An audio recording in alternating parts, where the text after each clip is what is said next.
আমি অ্যাকচুয়ালি ইউটিউবে video make করি 2014 থেকে। এটা একটা খুব সুন্দর একটা গল্প আছে ভিডিও মেক করার পিছনে, বা ইউটিউবে মানে ফিউচার আমি ইউটিউবার হব বা ইউটিউবে ভিডিও মেক করবো। খুব সুন্দর একটা রিজন আছে, সেটা অনেক সময় বলবো।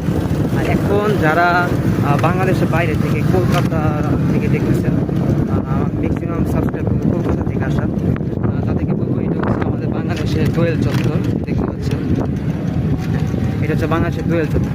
আচ্ছা, এখন কাম টু দ্য পয়েন্ট।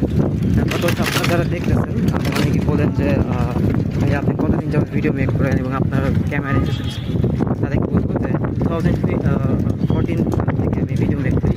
আর আমি আমার ভিডিওগুলো এডিট করি অ্যাডোব প্রিমিয়াম প্রো থেকে, অ্যাডোব প্রিমিয়াম প্রো। আর আমার একটা ল্যাপটপ আছে এই। আর অ্যাক্সেসরিজ আমি যা পাই তাই দিয়ে আমি মেক করি। আমার কাছে ক্যামেরা থাকে, আমি ক্যামেরা